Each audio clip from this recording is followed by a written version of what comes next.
നമസ്കാരം. ഡൽഹിയിൽ cockroach party നടത്തുന്ന പ്രക്ഷോഭത്തെ ഡൽഹി പോലീസ് വളരെയധികം മൃഗീയമായിട്ട് നേരിട്ടപ്പോൾ നമ്മുടെ പ്രിയപ്പെട്ട നടൻ ശ്രീ മോഹൻലാലിൻ്റെ മകൾ വിസ്മയ മോഹൻലാൽ അതിനെതിരെ ഒരു അഭിപ്രായം പറഞ്ഞു. എന്തിനാണ് ഈ കുട്ടികളെ എങ്ങനെ തല്ലിച്ചതയ്ക്കുന്നത്, ഇതെന്ത് തരം ജനാധിപത്യമാണ് എന്ന അർത്ഥത്തിലാണ് പുള്ളിക്കാരി സംസാരിച്ചത്. അതോടെ ശ്രീ നരേന്ദ്രമോദിയുടെ സൈബർ ഗുണ്ടകൾ വിസ്മയ്ക്കെതിരെ തിരിഞ്ഞു.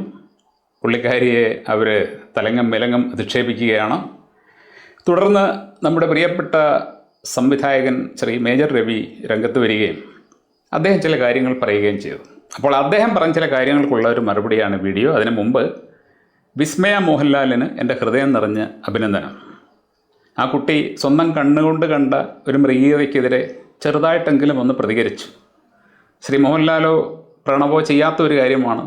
അവരങ്ങനെ ചെയ്യാത്തതിൽ ഒരിക്കലും അവരെ ഞാൻ കുറ്റപ്പെടുത്തില്ല. കാരണം ഇത്തരത്തിലുള്ള പരനാറികൾ സോഷ്യൽ മീഡിയകളിൽ അഴിഞ്ഞാടുമ്പോൾ അവർക്ക് അർമോദിക്കാൻ വേണ്ടി എന്തിനാണ് തങ്ങളെന്തെങ്കിലും പറയുന്നതെന്ന് ഒരുപക്ഷെ അവർ ചിന്തിക്കുന്നുണ്ടാകും. എന്നാൽ വിസ്മയയ്ക്ക് ആർജവമുണ്ട്.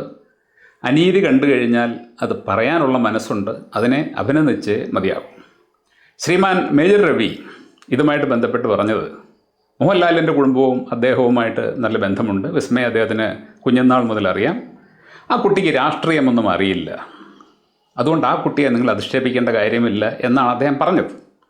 എന്നാൽ ആ കുട്ടിക്ക് രാഷ്ട്രീയം അറിയാമെങ്കിലും അറിയില്ലെങ്കിലും ആരെയും നിങ്ങൾ അധിക്ഷേപിക്കാൻ പാടില്ല എന്ന് സ്വന്തം അണികളോട് എന്ന് പറഞ്ഞു കഴിഞ്ഞാൽ BJPയിലെ അദ്ദേഹത്തിൻ്റെ സ്വന്തം സൈബർ ഗുണ്ടകളോട് പറയാനുള്ള ഒരു മനസ്സ് അദ്ദേഹം കാണിച്ചില്ല.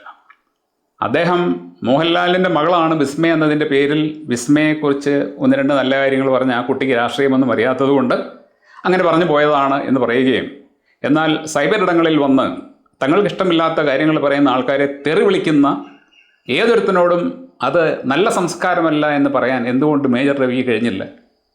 എന്തുകൊണ്ട് താങ്കളത് പറഞ്ഞില്ല? താങ്കളത് പറയേണ്ടതായിരുന്നു. നിങ്ങൾക്ക് ആരെയും വിമർശിക്കാം, നിങ്ങൾക്ക് ഇഷ്ടമില്ലാത്ത കാര്യം പറഞ്ഞു കഴിഞ്ഞാൽ അതിലെ പ്രശ്നങ്ങൾ നിങ്ങൾക്ക് ചൂണ്ടിക്കാണിക്കാം. പക്ഷേ എന്തിനാണ് നിങ്ങൾ അവഹേളിക്കുന്നത്, അതും ഒരു പെൺകുട്ടിയെ?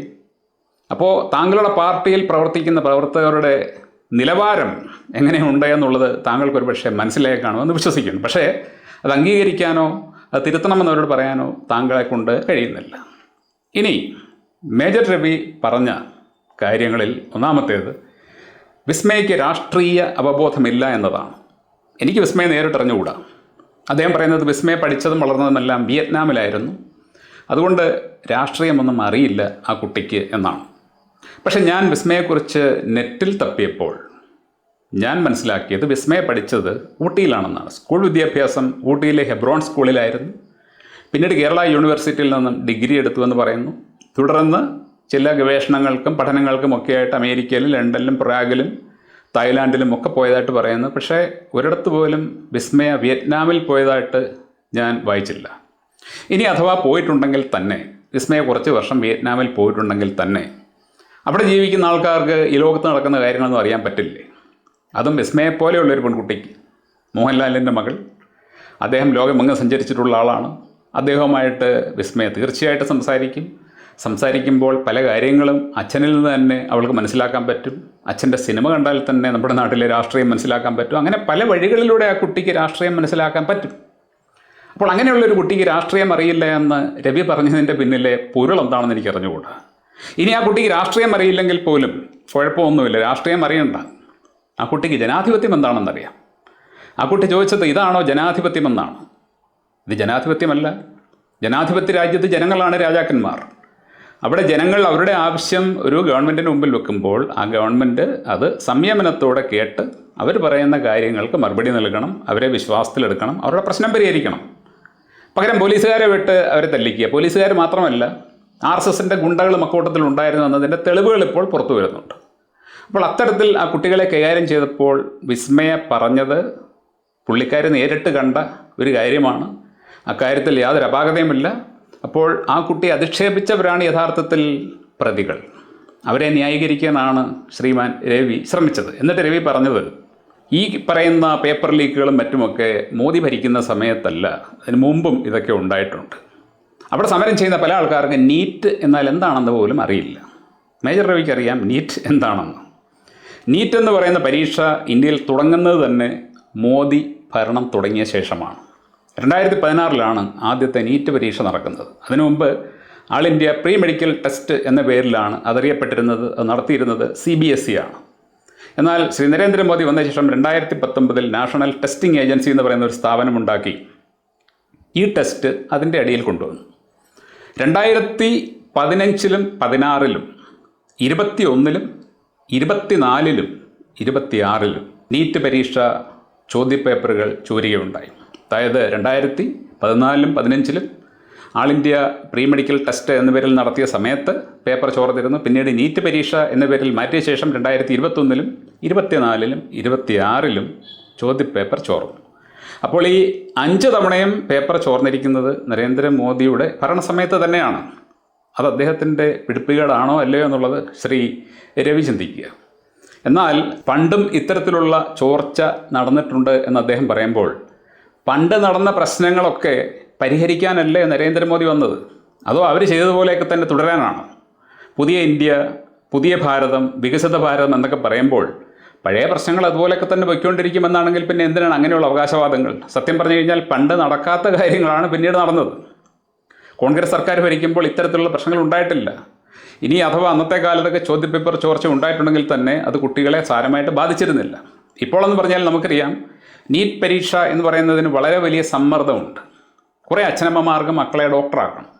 യഥാർത്ഥത്തിൽ നടൻ വിജയ് പറഞ്ഞതുപോലെ, മുഖ്യമന്ത്രി വിജയ് പറഞ്ഞതുപോലെ ഈ നീറ്റ് പരീക്ഷ എന്ന് പറയുന്ന പരിപാടി തന്നെ ഇല്ലാതാക്കുന്നതിൻ്റെ ആവശ്യമില്ല. കാരണം മെഡിക്കൽ പഠിക്കാൻ പോകുന്ന കുട്ടികൾക്ക് ആ രംഗത്തോട് എന്തെങ്കിലും പ്രതിപത്തിയുണ്ടോ, അഭിരുചിയുണ്ടോ എന്ന് മാത്രമാണ് അറിയേണ്ടത്. അതവർ +2 പഠിക്കുമ്പോൾ തന്നെ മനസ്സിലാക്കാൻ പറ്റും. അത്തരത്തിൽ അഭിരുചിയുള്ള ആൾക്കാരെ ഇൻ്റർവ്യൂ ചെയ്ത് കണ്ടെത്തി അവരെ മാത്രമാണ് പഠിപ്പിക്കേണ്ടത്. ഇതിപ്പോൾ പല അച്ഛനമ്മമാരുടെയും താല്പര്യപ്രകാരമാണ് പല കുട്ടികളും നീറ്റ് പരീക്ഷ എഴുതാൻ പോകുന്നത്. എന്നിട്ട് പേരൻസിൻ്റെ പക്കൽ നിന്നും വളരെ വലിയ സമ്മർദ്ദമാണ്. അവരെ സ്പെഷ്യൽ കോച്ചിങ്ങിന് വിടുന്നു, ലക്ഷങ്ങൾ മുടക്കുന്നു. അവസാനം ഈ കുട്ടികൾ ഒരുപാട് കഷ്ടപ്പെട്ട് പഠിച്ച് പോയി ഈ പരീക്ഷ എഴുതുന്നു. സത്യം പറഞ്ഞാൽ ഇവരെഴുതുന്ന ഈ പരീക്ഷയും ഇവർ ചെയ്യാൻ പോകുന്ന പ്രൊഫഷനും തമ്മിൽ യാതൊരു ബന്ധവുമില്ല. കാര്യം മെഡിക്കൽ സയൻസ് എന്ന് പറയുന്നത് എന്തോ ഒരു സാധനമാണ്, ഈ നീറ്റ് പരീക്ഷ എന്ന് പറയുന്നത് വേറെന്തോ ഒരു സാധനമാണ്. അവരത് പഠിക്കാൻ പോകുന്നതേ ഉള്ളൂ. അത് പഠിക്കാൻ പോകുന്നതിന് മുമ്പ് ആ കുട്ടികൾക്ക് ആ രംഗത്തോട് എന്തെങ്കിലും താല്പര്യമുണ്ടോ എന്നറിയണ്ടേ? ഇപ്പോൾ അഭിനയിക്കാൻ അറിയാൻ വയ്യാത്ത ഒരാളെ തല്ലിക്കൊന്ന് നടനാക്കി കഴിഞ്ഞാൽ എങ്ങനെയിരിക്കും? അതുപോലെ തന്നെ ധൈര്യമില്ലാത്ത പേടിത്തൊണ്ടനായ ഒരു വ്യക്തിയെ പിടിച്ച് പട്ടാളത്തിൽ ചേർക്കുകയോ പോലീസിൽ ചേർക്കുകയോ ചെയ്ത് കഴിഞ്ഞാൽ എന്താകും അവസ്ഥ? അപ്പോൾ ഓരോ തൊഴിലിനും അതിനഭിരുചിയുള്ള ആൾക്കാരെയാണ് കണ്ടെത്തേണ്ടത്. അതിനുള്ള വഴിയാണ് വേണ്ടത്. ഇതല്ല, ഇതൊരു കോമൺ ടെസ്റ്റാണ്. ഏതാൾക്കും വന്ന് പങ്കെടുക്കാം. പങ്കെടുത്തിട്ട് അവരുടെ കൂട്ടത്തിൽ ഏറ്റവും കൂടുതൽ മാർക്ക് വാങ്ങുന്ന ആൾക്ക് സ്ഥാനം കിട്ടും, അല്ലെങ്കിൽ അവർക്ക് സീറ്റ് കിട്ടും. എന്നാൽ അവിടെയും തരികിട. അങ്ങനെ നടത്തുന്ന പരീക്ഷകളുടെ ചോദ്യപേപ്പർ വിദഗ്ധമായിട്ട് ഓരോരുത്തർ ചോർത്തുന്നു. കുട്ടികൾ ഈ പറയുന്നത് പോലെ 1 വർഷമോ 2 വർഷമോ തയ്യാറെടുപ്പ് നടത്തി കഷ്ടപ്പെട്ട് വളരെയധികം പ്രതീക്ഷയോടുകൂടി വന്ന് ആ പരീക്ഷ എഴുതിയിട്ട് റിസൾട്ടിന് വേണ്ടി കാത്തിരിക്കുമ്പോൾ അവരെ തേടി വരുന്നത് നിങ്ങൾ എഴുതിയ പരീക്ഷ ക്യാൻസലായിപ്പോയി എന്നുള്ളതാണ്. ആലോചിച്ച് നോക്കുക, ആ കുട്ടികൾക്കുണ്ടാകുന്ന ഷോക്ക് എത്ര വലുതായിരിക്കും. അങ്ങനെ ആ പരീക്ഷ ക്യാൻസലാക്കിയിട്ട് രണ്ടാമത് നടത്തിയാൽ അവർക്ക് ആദ്യം ഉണ്ടായിരുന്ന ആ കോൺഫിഡൻസ്, സെൽഫ് കോൺഫിഡൻസ് രണ്ടാമത് എഴുതാൻ പോകുമ്പോൾ കാണില്ല. ആദ്യം അവർ തയ്യാറെടുത്ത ആ തയ്യാറെടുപ്പിൻ്റെ ഗുണമൊന്നും തന്നെ അവർ സത്യം പറഞ്ഞാൽ രണ്ടാമത് നടത്തുമ്പോൾ കിട്ടില്ല. കാരണം ഈ പരീക്ഷ റദ്ദായി പോയതിൻ്റെ ഒരു മെൻ്റൽ ഷോക്ക്, ആ സമയത്ത് പ്രിപ്പയർ ചെയ്തിരുന്ന അതിൻ്റെ ആവേശം ഒക്കെ പരീക്ഷ റദ്ദായി നീക്കുമ്പോൾ കെട്ടടങ്ങും. അപ്പോൾ അവർക്ക് ആദ്യം എഴുതിയതുപോലെയൊന്നും മെച്ചപ്പെട്ട രീതിയിൽ രണ്ടാമത് എഴുതാൻ പറ്റില്ല. തന്നെയല്ല, രണ്ടാമത് എഴുതുമ്പോൾ വീണ്ടും അവരുടെ മനസ്സിൽ സംശയം കാണും, ഇതും ക്യാൻസലാകുമോ, ഇതിൻ്റെയും പേപ്പർ ചോരുമോ. അപ്പോൾ വളരെ വലിയൊരു ഒഫൻസാണ് കേന്ദ്ര സർക്കാർ ചെയ്തത്. അപ്പോൾ അതിനെതിരെ നടക്കുന്ന ഒരു സമരത്തെ നിസ്സാരവൽക്കരിക്കുന്നതിന് പകരം അതൊരു ജെനുവിനായിട്ടുള്ള ഗ്രീവൻസ് ആണ് എന്ന് മനസ്സിലാക്കി അവരെ അഡ്രസ്സ് ചെയ്ത് അവരുടെ പ്രശ്നങ്ങൾ പരിഹരിക്കാനായിരുന്നു താങ്കളുടെ ശ്രീ നരേന്ദ്രമോദി ശ്രമിക്കേണ്ടിയിരുന്നത്, അല്ലെങ്കിൽ വേണ്ടപ്പെട്ടവർ ശ്രമിക്കേണ്ടിയിരുന്നത്. അത് പറയുന്നതിന് പകരം താങ്കൾ പറഞ്ഞത് അവിടെ സമരം ചെയ്യുന്നവർ ജോർജ് സോറോസിൻ്റെ പക്കൽ നിന്നും പണം വാങ്ങി, ജോർജ് സോറോസിനെ അറിയാമല്ലോ, അദ്ദേഹത്തിൻ്റെ പക്കൽ നിന്നുമൊക്കെ പണം വാങ്ങി അവരിവിടെ വന്ന് നമ്മുടെ രാജ്യത്തെ ശിഥിലീകരിക്കാൻ നോക്കുകയാണ്. അവരുടെ ലക്ഷ്യം നീറ്റ് പരീക്ഷയൊന്നുമല്ല, അവർ മോദിയെ താഴെ ഇറക്കാൻ വേണ്ടിയാണ് ശ്രമിക്കുന്നത്. ഇങ്ങനെയൊക്കെ എന്തിനാണ് താങ്കൾ പറയുന്നത്? അമേരിക്കയിൽ നിന്ന് ഫണ്ട് വാങ്ങിയാണ് CJP വന്നിരിക്കുന്നത്. താങ്കൾക്ക് എങ്ങനെ അറിയാം? സോറോസ് താങ്കളെ വിളിച്ച് പറഞ്ഞോ? അതോ താങ്കൾ സോറോസിനെ അങ്ങോട്ട് വിളിച്ചോ? അപ്പോൾ താങ്കൾക്കറിയാൻ വയ്യാത്തൊരു കാര്യത്തെക്കുറിച്ച് വെറുതെ അഭ്യൂഹം പറയണം. എന്നാൽ താങ്കൾക്ക് ഒരു പക്ഷേ വ്യക്തമായിട്ട് തിരക്കറിയാൻ പറ്റുന്നൊരു കാര്യം ഞാൻ പറയാം. ശ്രീ നരേന്ദ്രമോദി 2007 അമേരിക്കയിലെ ആപ്കോ വേൾഡ് വൈഡ് എന്ന് പറയുന്ന ലോബിയിങ് സ്ഥാപനത്തെ വാടകയ്ക്കെടുത്തു. എന്ന് പറഞ്ഞു കഴിഞ്ഞാൽ അദ്ദേഹം അവരുടെ സേവനം തേടി. വലിയ വലിയ ബ്രാൻഡുകൾ, അതായത് ഹ്യൂമൻ ബ്രാൻഡുകളെ പ്രൊമോട്ട് ചെയ്യുന്ന ഒരു വലിയ ലോബിയിങ് കമ്പനിയാണ് ആപ്കോ വേൾഡ് വൈഡ്. ശ്രീ നരേന്ദ്രമോദി അവരുടെ സേവനം തേടിയത് കോടിക്കണക്കിന് പണം മുടക്കിയിട്ടാണ്. അദ്ദേഹം അവരുടെ സേവനം തേടി എന്തിനാണ്? അദ്ദേഹത്തിൻ്റെ ഇമേജ് ബിൽഡ് ചെയ്യാൻ വേണ്ടി. അദ്ദേഹത്തിൻ്റെ ഇമേജ് ബിൽഡ് ചെയ്യുന്നത് നമ്മുടെ രാജ്യത്തുള്ള ആരുമല്ല, അങ്ങ് അമേരിക്കയിലിരിക്കുന്ന വലിയ വലിയ അണ്ണന്മാരാണ്, ആപ്കോയുടെ തലപ്പത്തിരിക്കുന്ന വിദ്വാന്മാരാണ്.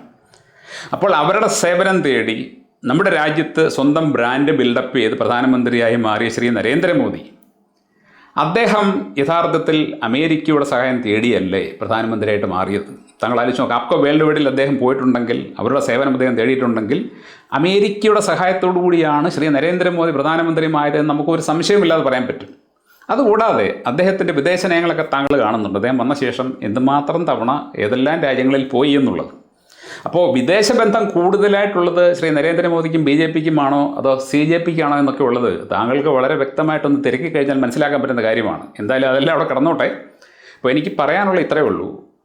കേന്ദ്രത്തിൽ സി ജെ പി എന്ന് പറയുന്ന പാർട്ടി അല്ലെങ്കിൽ കൂട്ടായ്മ, മുന്നേറ്റം, മൂവ്മെൻറ്റ് നടത്തുന്ന സമരം ജെനുവനാണ്. അതിനൊരു ജെനുവൻ റീസണുണ്ട്. ആ റീസണിനുള്ള പരിഹാരമാണ് സർക്കാർ ചെയ്യേണ്ടത്. പിള്ളേർ കള്ളമൊന്നും പറയുന്നില്ലല്ലോ, പിള്ളേർ ഒരു കള്ളവും പറയുന്നില്ല. നടന്ന ഒരു പ്രശ്നത്തെക്കുറിച്ചാണ് പറയുന്നത്. വളരെ ഗുരുതരമായൊരു പ്രശ്നമാണ്. അപ്പോൾ അതിനൊരു ശാശ്വതമായിട്ടുള്ള പരിഹാരം ഉണ്ടാക്കണം. അതിന് ഉത്തരവാദിയായിട്ടുള്ള മന്ത്രി രാജിവെക്കണം എന്നവർ പറയുന്നൊരു പുതിയ കാര്യമൊന്നുമല്ല. ഏതൊരു ഡിപ്പാർട്ട്മെൻറ്റും ഭരിക്കുന്ന വ്യക്തിക്ക് അത് നേരെ ചൊവ്വേ നടത്താനുള്ള കഴിവുണ്ടായിരിക്കണം. അങ്ങനെ കഴിവില്ലെങ്കിൽ അയാൾ ആ സ്ഥാനത്തിരിക്കാൻ പാടില്ല.